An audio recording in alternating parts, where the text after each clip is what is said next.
morning. It is Tuesday.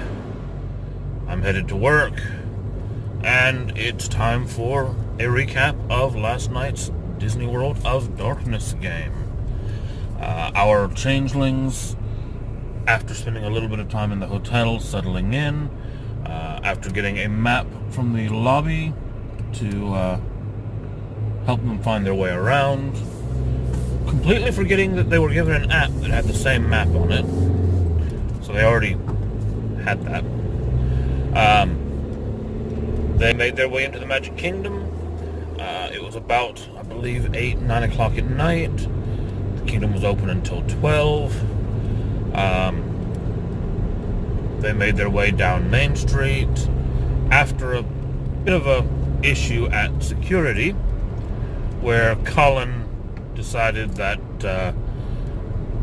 basically he just wanted to be an ass.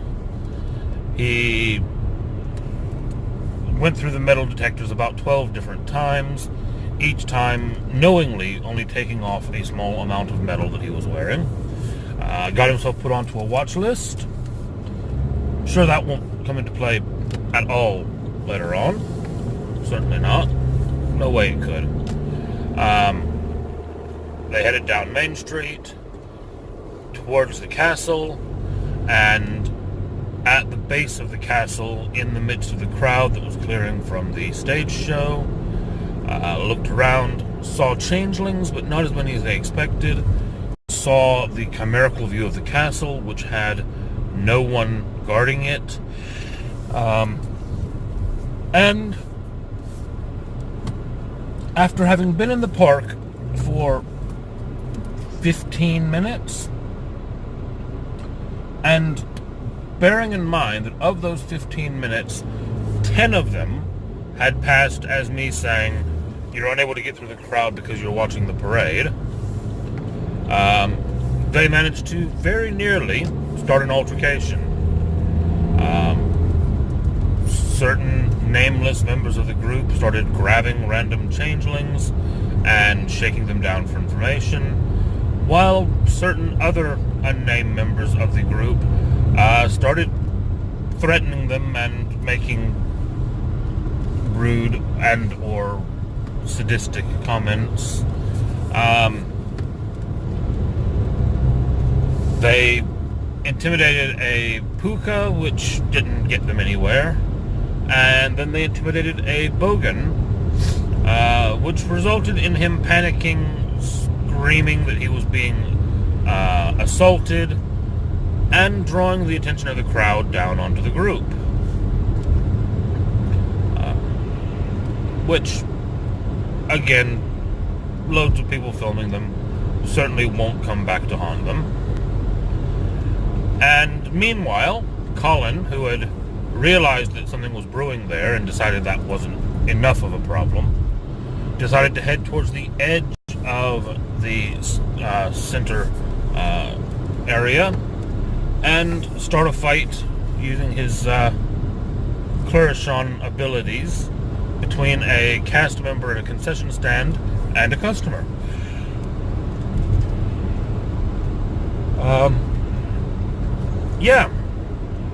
At which point they all managed to duck away from the attention and headed into the near Dreaming to visit the Changeling Court.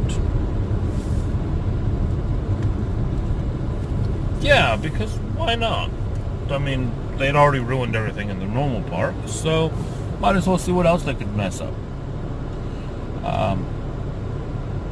They got in, they made their way to the castle itself, finding it again empty, no one at all in sight.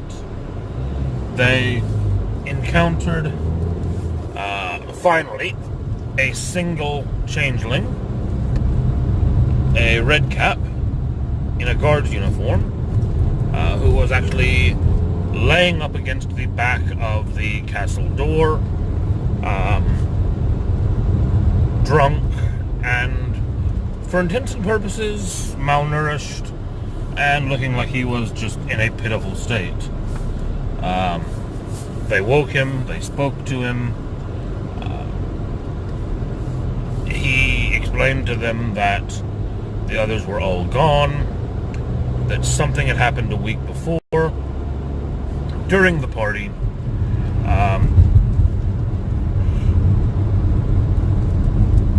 and that a gate to Arcadia had opened, and that all of them had gone through it, leaving only a few of the weak and old behind.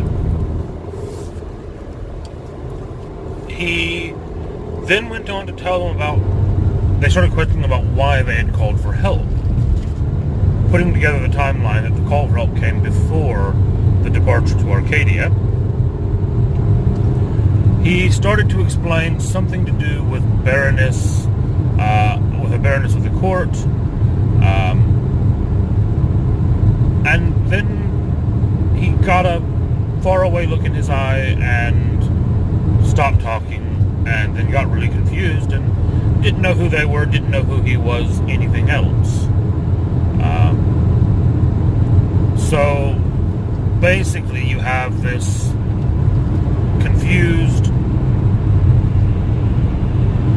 amnesiac redcap asking what's going on. So of course the group decides to drain him of glamour, dismember him, and eat him. It's the only logical step to take in that kind of a situation, isn't it? I mean, you know, I still think there could be an issue between disconnecting unseelie and evil. Being unseelie, being out for your own needs, is not the same as just being an evil fuck. Or at least it doesn't have to be. I suppose nothing says it can't be. So, fair enough. The group then split up a little bit. Colin went looking around the outer edge of the castle, didn't really find anything. They then encountered someone else. Someone dressed in a Mickey Mouse costume. Specifically a Sir Mickey costume. They discovered through basically the ogre's sense of smell that they were dealing with a mouse puka. He got panicked and tried to leave. He got sovereigned into staying.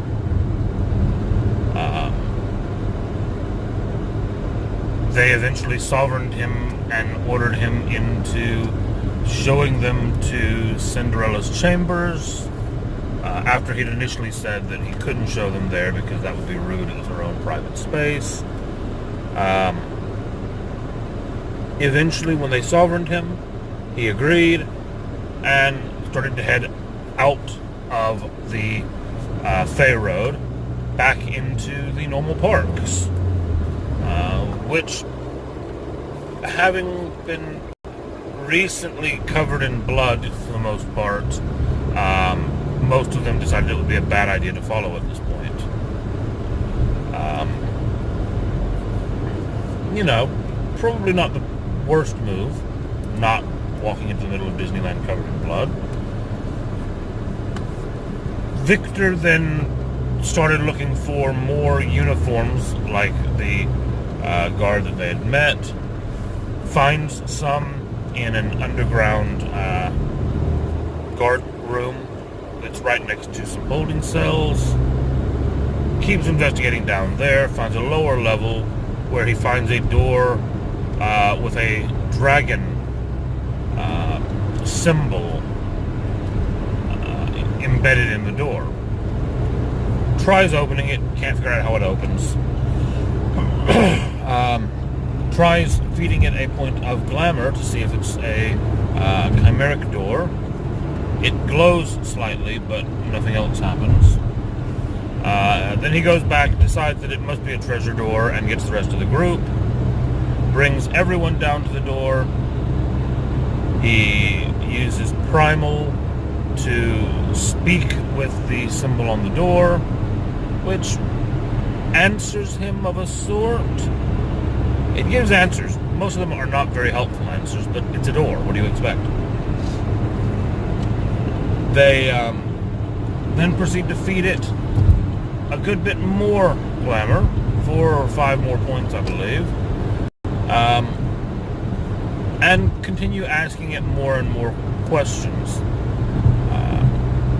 Eventually, the door begins billowing, smoking, making an awful stench. And then the dragon symbol thing jumps off the door. And the symbol turns into a small, maybe 2 to 3 foot, pudgy dragon. Purple dragon. It grabs Doc's character, our ogre, by the face, gives him a huge hug, kiss on the forehead, and then flies off up the stairs, leaving the group quite shocked and confused. And that's where we ended the session, with the dragon having just escaped off up the stairs. And of course, Sir Mickey on his way to Cinderella's chambers. Yeah, it was a good session. It was fun. It was interesting. They did a lot of things I probably would not have done that might make things harder for them in the future. But, hey, that's how you do things if that's how you want to do things. It will make for interesting times. I believe that was the old Chinese proverb. May you live in interesting times. Well, this group is going to live in very interesting times. I'm going to leave it there now. I will be back in the near future. Like I said before, I can't guarantee it every day right now because things are crazy. But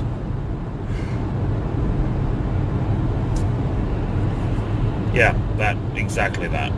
But that. Anyway, like, subscribe. Have a great day.